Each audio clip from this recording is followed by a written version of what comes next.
ପିଲାମାନେ କେମିତି ଅଛ? ଆଶା କରୁଛି ସମସ୍ତେ ଭଲରେ ଥିବ। ପିଲାମାନେ ତମେ ସମସ୍ତଙ୍କୁ ଜଣାଥିବ ଯେ ଇତିହାସ କହିଲେ ଆମେ କ'ଣ ବୁଝୁ, କାରଣ ତମେ ପୂର୍ବରୁ ଏଇଟା ପଢ଼ି ସାରିଛ। ଆଚ୍ଛା ପିଲାମାନେ କହିଲେ ମୋତେ ଇତିହାସ କହିଲେ ତମେମାନେ କ'ଣ ବୁଝ? ହଁ ପିଲାମାନେ, ଇତିହାସର ମାନେ ଏହା ହେଉଛି ଯେ ମନୁଷ୍ୟମାନଙ୍କର ସାଂସ୍କୃତିକ ଧାରା ଅତି ପ୍ରାଚୀନ। ସାମାଜିକ ରୀତିନୀତି ଓ ଅସ୍ତ୍ରଶସ୍ତ୍ର ତିଆରିରୁ ମନୁଷ୍ୟ ସଂସ୍କୃତି ଆରମ୍ଭ ହୋଇଛି ବୋଲି କୁହାଯାଏ। ଏହାଛଡ଼ା କୃଷିକାର୍ଯ୍ୟ, ଅଗ୍ନିର ଆବିଷ୍କାର ଓ ବ୍ୟବହାର, ଚକର ଉଦ୍ଭାବନ, ବିଭିନ୍ନ ଧାତୁର ବ୍ୟବହାର, ଗ୍ରାମ, ସହର ଓ ରାଜ୍ୟର ପରିକଳ୍ପନା, ଶାସନ ପ୍ରଣାଳୀ ଓ ପରିଚାଳନା ଇତ୍ୟାଦି ବିଭିନ୍ନ ସୋପାନ ଦେଇ ମନୁଷ୍ୟର ସଂସ୍କୃତି ଆଗକୁ ଗତି କରିଛି। ଏହିସବୁ ଅଗ୍ରଗତିର ଧାରାବାହିକ ବିବରଣୀ ହେଉଛି ଇତିହାସ। ଅନ୍ୟ ଭାବରେ କହିଲେ ମନୁଷ୍ୟର ଅତୀତର ଘଟଣା ଗୁଡ଼ିକର ନିରବଚ୍ଛିନ୍ନ ଅଗ୍ରଗତି ହେଉଛି ଇତିହାସ। ତାହେଲେ ପିଲାମାନେ ବୁଝିଲ ଇତିହାସ କାହାକୁ କୁହାଯାଏ? ତାହେଲେ ଚାଲ ପିଲାମାନେ ଏବେ ଆମେ କେତୋଟି ଐତିହାସିକ ଚିତ୍ର ଗୁଡ଼ାକ ଦେଖିବା। ତ ଦେଖିପାରୁଛୁ ପିଲାମାନେ ଏଠି ବିଭିନ୍ନ ପ୍ରକାରର ଚିତ୍ର ଗୁଡ଼ାକ ରହିଛି। କିଭଳି ଭାବରେ ପଥରରେ ବିଭିନ୍ନ ଲିପି ଗୁଡ଼ାକ ଲେଖାଯାଇଛି ଓ ବିଭିନ୍ନ ଚିତ୍ର ଗୁଡ଼ାକ ତିଆରି କରାଯାଇଛି। ଅଶୋକ ସ୍ତମ୍ଭର ଚିତ୍ର ରହିଛି। ଏଗୁଡ଼ାକ ବହୁତ ପୂର୍ବ କାଳର ଗୁଡ଼ାକ ରହିଛି। କିଛି ଜିନିଷ ଆମେ ମାଟିରୁ ଖୋଦିକି ପାଇଛେ ଏବଂ କିଛି ଜିନିଷ ଆମେମାନେ ପାଇସାରିଥିଲେ ହେଲା, ଏହାକୁ ଆମେ ଇତିହାସ କହିଥାଉ। ତାହେଲେ ଠିକ୍ ଅଛି ପିଲାମାନେ, ସମସ୍ତେ ଜାଣିଲ ଇତିହାସ କାହାକୁ କୁହାଯାଏ। ଏବେ ଆମେ ଏହି ଅଧ୍ୟାୟରେ ଇତିହାସର ଆଧାର ଗୁଡ଼ିକ ବିଷୟରେ ଜାଣିବା। ତ ଇତିହାସର ଦୁଇଟି ଆଧାର ରହିଛି। ପ୍ରଥମଟି ହେଉଛି ପ୍ରତ୍ନତାତ୍ତ୍ୱିକ ଆଧାର ଏବଂ ଦ୍ୱିତୀୟଟି ହେଉଛି ସାହିତ୍ୟିକ ଆଧାର। ଆଜି ଆମେ ଏହି ପାଠରେ ପ୍ରତ୍ନତାତ୍ତ୍ୱିକ ଆଧାର ବିଷୟରେ ଜାଣିବା। ତାହେଲେ ପିଲାମାନେ ଏବେ ଆସ ଆମେ ଜାଣିବା ପ୍ରତ୍ନତାତ୍ତ୍ୱିକ ଆଧାର କାହାକୁ କୁହାଯାଏ। ଭାରତର ବିଭିନ୍ନ ସ୍ଥାନରେ ମାଟି ତଳେ ଓ ମାଟି ଉପରେ ପ୍ରାଚୀନ ଯୁଗର ବହୁବିଧ ଐତିହାସିକ ବସ୍ତୁ ଓ ଅବଶେଷ ଦେଖିବାକୁ ମିଳେ। ସେଗୁଡ଼ିକ ପ୍ରାଚୀନ କାଳର ବିଭିନ୍ନ କାର୍ଯ୍ୟକଳାପ ଓ ଘଟଣାବଳୀ ଉପରେ ଆଲୋକପାତ କରେ। ହଁ ପିଲାମାନେ, ଯେମିତିକି ଆମେ ଆଗରୁ ମଧ୍ୟ ଏବଂ ଏବେ ମଧ୍ୟ ଆମେ ମାଟି ତଳୁ ମାଟି ଉପରେ ପ୍ରାଚୀନ ଯୁଗର ବହୁବିଧ ଜିନିଷ ଗୁଡ଼ାକ ପାଉଛେ।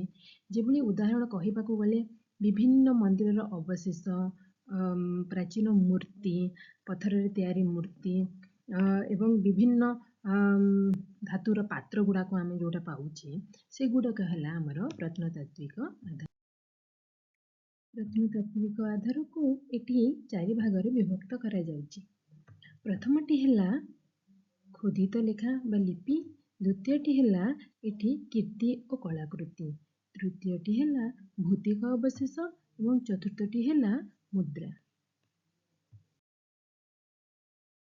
ପ୍ରତ୍ନତାତ୍ତ୍ୱିକ ଆଧାରର ଚାରୋଟି ଭାଗରୁ ପ୍ରଥମ ଭାଗଟି ହେଉଛି ଖୋଦିତ ଲେଖା ବା ଲିପି। ଖୋଦିତ ଲେଖା ବା ଲିପି ଏହାକୁ କୁହାଯାଏ ଅତୀତର ବିଭିନ୍ନ ଘଟଣା, କାର୍ଯ୍ୟକଳାପ, ଶାସନ ପ୍ରଣାଳୀ, ସାମାଜିକ ପ୍ରଥା, ପାରମ୍ପରିକ ଓ ଚଳଣି ଇତ୍ୟାଦି ମାଟିର ଟାଇଲ ଓ ଇଟା, ପଶୁର ଚମଡ଼ା, ପଥର, ଗଛର ପତ୍ର ଓ ଚାଲ ତଥା ତାଳପତ୍ରରେ ଲେଖାଯାଉଥିଲା। ହଁ ପିଲାମାନେ, ଆଜିକାଲି ଆଧୁନିକ ଯୁଗରେ ଆମେ ପେପରର ବ୍ୟବହାର କରୁଛୁ, କିନ୍ତୁ ଆଦିମ ଯୁଗରେ ଏସବୁ ନଥିଲା। ସେମାନେ ବିଭିନ୍ନ ଲିପି ବା କାରୁକାର୍ଯ୍ୟ ଗୁଡ଼ାକ ପଶୁ ଚମଡ଼ା, ପଥର, ଗଛର ପତ୍ରରେ, ତାଳପତ୍ରରେ ଏସବୁରେ ଲେଖୁଥିଲେ। ତ ଏଠି ଆମେ ଦୁଇଟି ଉଦାହରଣ ଦେଖୁଛେ, ଯେମିତି ଧଉଳି ପାହାଡ଼ ଏବଂ ଗଞ୍ଜାମର ଜଉଗଡ଼।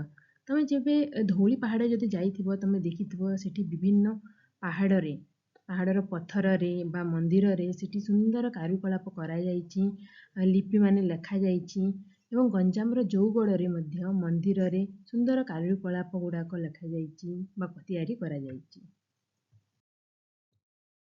ପିଲାମାନେ ଆସ ଏବେ ଆମେ କେତୋଟି ଚିତ୍ର ଦେଖିବା। ଆଚ୍ଛା କହିଲ ପିଲାମାନେ, ଏଇ ଚିତ୍ରରେ ସବୁ ତମେ କ'ଣ କ'ଣ ଦେଖୁଛ? ପ୍ରଥମ ଚିତ୍ରଟି ହେଉଛି ଗଞ୍ଜାମର ଜଉଗଡ଼, ଦ୍ୱିତୀୟ ଚିତ୍ରଟି ହେଉଛି ଧଉଳିଗିରି ଏବଂ ତୃତୀୟଟି ହେଉଛି ଗଞ୍ଜାମର ଜଉଗଡ଼।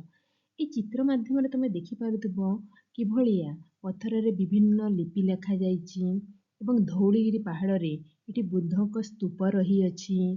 ଆଉ ଗଞ୍ଜାମର ଜଉଗଡ଼ରେ ଏଠି ମନ୍ଦିରରେ ସୁନ୍ଦର ସୁନ୍ଦର କାର୍ଯ୍ୟକଳାପ କରାଯାଇଛି।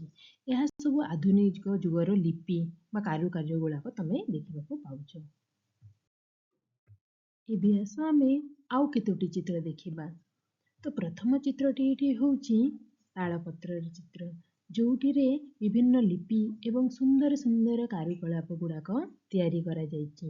ଦ୍ୱିତୀୟ ଚିତ୍ରଟି ହେଉଛି ଏଇଟା ହେଲା ମିସୋପୋଟାମିଆ ଲିପି, ଯେଉଁଟାକି ଗୋଟିଏ ପଥରରେ ଖୋଦିକି ଲେଖାଯାଇଛି। ବି ତମେ ଦେଖୁଥିବ ଆଗାମୀ କାଳର ତାଙ୍କ ଭାଷାରେ ଏଠି ସୁନ୍ଦର ଲିପି ଲେଖାଯାଇଛି। ଏବେ ଆମେ ଜାଣିବା କୀର୍ତ୍ତି ଓ କଳାକୃତି କାହାକୁ କୁହାଯାଏ। ଆମ ଦେଶର ଅନେକ ଐତିହାସିକ କୀର୍ତ୍ତି ଯଥା ମନ୍ଦିର, ଦୁର୍ଗ, ରାଜପ୍ରସାଦ, ସ୍ତୂପ ଓ ମଠ ଇତ୍ୟାଦି ଦେଖାଯାଏ। ଏସବୁର ନିର୍ମାଣ ସମୟ ଓ ନିର୍ମାଣକର୍ତ୍ତାଙ୍କ ବିଷୟରେ ଆମେ ଜାଣିପାରୁ। ଏହାଛଡ଼ା ଏସବୁରୁ ସେତେବେଳର ସାମାଜିକ, ସାଂସ୍କୃତିକ, ଧାର୍ମିକ ଓ ବୈଜ୍ଞାନିକ ଚିନ୍ତାଧାରା ସମ୍ପର୍କରେ ଅନେକ ତଥ୍ୟ ମିଳିଥାଏ। ହଁ ପିଲାମାନେ, ତମମାନେ ଯେମିତି ଜାଣୁଥିବ ପୁରାତନ କୀର୍ତ୍ତି ଗୁଡ଼ାକ ଏବେ ମଧ୍ୟ ବହୁତ ଗୁଡ଼ାକ ଅଛି। ଯେମିତିକି ହେଲା କୋଣାର୍କ ମନ୍ଦିର, ତାପରେ ରହିଲା ପୁରୀର ମନ୍ଦିର, ତାପରେ ବିଭିନ୍ନ ରାଜ୍ୟରେ ଆମେ ଯଦି ଦେଖିବାକୁ ଗଲେ ତମର ତାଜମହଲ ରହିଛି, କୁତୁବ ମିନାର ରହିଛି, ଲାଲକିଲ୍ଲା ରହିଛି। ଏସବୁ ହେଉଛି ପ୍ରାଥମିକ ଦୁର୍ଗ ଏବଂ କୀର୍ତ୍ତି। ଏବେ ଆମେ ଦେଖିବା କେତୋଟି ପ୍ରାଚୀନ ଯୁଗର କୀର୍ତ୍ତି ଓ କଳାକୃତି। ଆଚ୍ଛା ପିଲାମାନେ, ମୋତେ କହିଲ ଏଇ ଚିତ୍ରରେ ସବୁ କ'ଣ ଦେଖୁଛ ତମେ? ନିହାତି ଭାବରେ ତମେ ଦେଖିନଥିଲେ ମଧ୍ୟ ନାଁ ନିଶ୍ଚୟ ଶୁଣିଥିବ। ତ ପ୍ରଥମଟି ହେଉଛି କୋଣାର୍କ ମନ୍ଦିର, ଯାହାକୁ ଆମେ ସୂର୍ଯ୍ୟ ମନ୍ଦିର ମଧ୍ୟ କହିଥାଉ। ଏଇଟା କୋଉଠି ଅଛି? ଏଇଟା କୋଣାର୍କରେ ଅଛି। ଦ୍ୱିତୀୟଟି ହେଉଛି ହାତୀଗୁମ୍ଫା। ଆଚ୍ଛା ପିଲାମାନେ କହିଲ ହାତୀଗୁମ୍ଫା କୋଉଠି ଅଛି? ଏଇଟା ହେଉଛି ଉଦୟଗିରି ପାହାଡ଼ରେ ଅବସ୍ଥିତ। ଏବେ ଆସ ଆମେ ଜାଣିବା ଭୌତିକ ଅବଶେଷ କାହାକୁ କୁହାଯାଏ। ପ୍ରତ୍ନତାତ୍ତ୍ୱିକ ଖନନରୁ ଅନେକ ମାଟି ପାତ୍ର, ଧାତୁ ପାତ୍ର, ହାତ ହତିଆର, ଅଳଙ୍କାର, ଅସ୍ତ୍ରଶସ୍ତ୍ର, ମୂର୍ତ୍ତି ଇତ୍ୟାଦି ମିଳିଥାଏ। ଏଗୁଡ଼ିକୁ ଅନୁଧ୍ୟାନ କଲେ ଅତୀତର ଘଟଣା ଓ କୀର୍ତ୍ତି ସମ୍ପର୍କରେ ଅନେକ ତଥ୍ୟ ମିଳିଥାଏ। ହଁ ପିଲାମାନେ, ପ୍ରାଚୀନ ଯୁଗରେ ଲୋକମାନେ ମାଟି ପାତ୍ର, ଧାତୁ ପାତ୍ର, ଯେମିତି ଲୁହାର ପାତ୍ର, ସୁନାର, ରୂପାର, ବିଭିନ୍ନ ହାତ ହତିଆର ଏବଂ ଅଳଙ୍କାର ଗୁଡ଼ାକ ବ୍ୟବହାର କରୁଥିଲେ।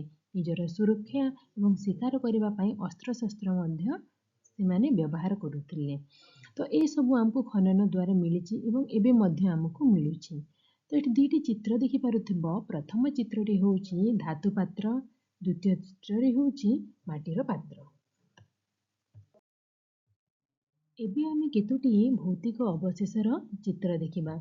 ହଁ ପିଲାମାନେ, ତମେ ଏଠି ଦେଖିପାରୁଥିବ ପ୍ରଥମ ଚିତ୍ରରେ ବିଭିନ୍ନ ଅସ୍ତ୍ରଶସ୍ତ୍ରର ଚିତ୍ର ରହିଛି। ଏଗୁଡ଼ାକ ଆଦିମ କାଳରେ ଲୋକମାନେ ଶିକାର କରିବା ପାଇଁ, ନିଜର ସୁରକ୍ଷା କରିବା ପାଇଁ ଏବଂ ରାଜାମାନେ ବିଭିନ୍ନ ଅସ୍ତ୍ରଶସ୍ତ୍ର ସବୁ ବ୍ୟବହାର କରିଥିଲେ। ଦ୍ୱିତୀୟ ଚିତ୍ରରେ ତମେ ଦେଖୁଥିବ ଅଳଙ୍କାର, କେତେ ସୁନ୍ଦର ଅଳଙ୍କାର ଦେଖାଯାଉଛି। ଆଦିମ କାଳରେ ଲୋକମାନେ ଲୁହା, ପିତ୍ତଳ, ତମ୍ବା, ସୁନା ଏବଂ ରୂପାର ବିଭିନ୍ନ ଅଳଙ୍କାର ଗୁଡ଼ାକ ସେମାନେ ବ୍ୟବହାର କରୁଥିଲେ। ଏବେ ଆମେ ମୁଦ୍ରା ବିଷୟରେ ଜାଣିବା। ଆଚ୍ଛା ପିଲାମାନେ କହିଲ, ମୁଦ୍ରା କହିଲେ ତମମାନେ କ'ଣ ବୁଝ? ମୁଦ୍ରା ମାନେ ହେଉଛି ଟଙ୍କା ବା ଆମେ ପଇସା ଯୋଉ କହିଥାଉ। ଆଚ୍ଛା ମୋତେ କହିଲ, ତମମାନଙ୍କୁ ପଇସା କେମିତି ଲାଗେ? ଭଲ ଲାଗେ ନା ନାହିଁ? ନିହାତି ଭାବରେ ପଇସା ସମସ୍ତଙ୍କୁ ବହୁତ ଭଲ ଲାଗେ। ତ ଇତିହାସ ଜାଣିବାରେ ପ୍ରାଚୀନ ମୁଦ୍ରା ବିଶେଷ ଭାବରେ ସାହାଯ୍ୟ କରିଥାଏ। ଏହା କେବେ କେଉଁ ଶାସକଙ୍କ ଦ୍ୱାରା ପ୍ରଚଳିତ ହୋଇଥିଲା, ସେହି ସମୟର ଅର୍ଥନୀତି, ବେପାର ବାଣିଜ୍ୟ ଓ ସାମ୍ରାଜ୍ୟର ବିସ୍ତୃତି ଆଦି କିପରି ଥିଲା, ତତ୍ ସମ୍ପର୍କିତ ଅନେକ ତଥ୍ୟ ପ୍ରାଚୀନ ମୁଦ୍ରା ଗୁଡ଼ିକରୁ ମିଳିଥାଏ। ହଁ ପିଲାମାନେ, ଏବେ ଆମେ ଯଦି ଦେଖିବା, ଏବେ ଏହି ସମୟରେ ଟଙ୍କାରେ ଗାନ୍ଧିଜୀଙ୍କ ଛବି ରହିଅଛି। ତା ପୂର୍ବରୁ ଯେବେ ଆମେ ଦେଶ ସ୍ୱାଧୀନ ହେଇଥିଲା, ସେହି ସମୟରେ ଇନ୍ଦିରା ଗାନ୍ଧୀଙ୍କ ଚିତ୍ରଟି ରହିଥିଲା। ତା ପୂର୍ବରୁ ଅଂଗ୍ରେଜମାନଙ୍କର ଛବି ରହିଥିଲା ମୁଦ୍ରା ଗୁଡ଼ାକରେ ଏବଂ ତା ପୂର୍ବରୁ ଯଦି ଦେଖିବା ତାହେଲେ ବିଭିନ୍ନ ରାଜ୍ୟକାଳରେ ବିଭିନ୍ନ ରାଜାମାନଙ୍କର ସେହି ସମୟର ଛବି ଗୁଡ଼ାକ ମୁଦ୍ରାରେ ରହିଥିଲା। ତ ଏହା ଦ୍ୱାରା ଜଣାପଡ଼େ ଯାଏ ଯେ ସାମ୍ରାଜ୍ୟର ବିସ୍ତୃତି କିପରି ଥିଲା ଏବଂ ତତ୍ ସମ୍ପର୍କିତ ଅନେକ ତଥ୍ୟ ପ୍ରାଚୀନ ମୁଦ୍ରା ଗୁଡ଼ିକରୁ ମିଳିଥାଏ।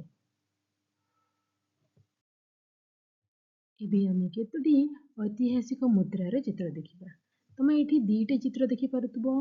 ପ୍ରଥମ ଚିତ୍ରରେ ତମେ ଦେଖୁଛ, ଏମିତି ଲାଗୁଛି ଯେମିତି ଏଇଟା ଅଂଗ୍ରେଜମାନଙ୍କ ଶାସନ କାଳ ବା କୋଉ ରାଜାମାନଙ୍କ ଶାସନ କାଳର ଏଇଟା ମୁଦ୍ରା ରହିଛି। କିଛି ସୁନାରେ ତିଆରି ହେଇଛି ଏବଂ କିଛି ରୂପା ଏବଂ ଧାତୁରେ ତିଆରି ହେଇଛି।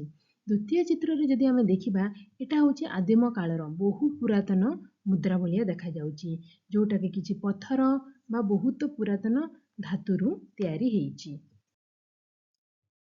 ତାହେଲେ ପିଲାମାନେ ବୁଝିଲ ପ୍ରତ୍ନତାତ୍ତ୍ୱିକ ଆଧାର କାହାକୁ କୁହାଯାଏ? ଏବେ ତମ ପାଇଁ କେତୋଟି ପ୍ରଶ୍ନ ରହିଅଛି। ପ୍ରଥମ ପ୍ରଶ୍ନଟି ହେଲା ଇତିହାସର ଆଧାର କହିଲେ ଆମେ କ'ଣ ବୁଝିଥାଉ? ଦ୍ୱିତୀୟଟି ହେଲା ଇତିହାସର ଆଧାର ଗୁଡ଼ିକୁ କେତେ ଭାଗରେ ବିଭକ୍ତ କରାଯାଇଛି? ତୃତୀୟଟି ହେଲା ଖୋଦିତ ଲିପିର କେତୋଟି ଉଦାହରଣ ଦିଅ? ଚତୁର୍ଥଟି ହେଲା କେତୋଟି ଐତିହାସିକ ସ୍ଥାନ ଓ କୀର୍ତ୍ତିର ଉଦାହରଣ ଦିଅ? ପଞ୍ଚମଟି ହେଲା ଭୌତିକ ଅବଶେଷ କହିଲେ ଆମେ କ'ଣ ବୁଝିଥାଉ? ତାହେଲେ ପିଲାମାନେ ତମକୁ ପାଠଟି କେମିତି ଲାଗିଲା? ଆଶା କରୁଛି ତମକୁ ବହୁତ ଭଲ ଲାଗିଥିବ ଏବଂ ବହୁତ ଭଲ ଭାବରେ ତମେ ବୁଝିଥିବ। ତ ଆଜି ପାଇଁ ଏତିକି ରହିଲା। ଧନ୍ୟବାଦ।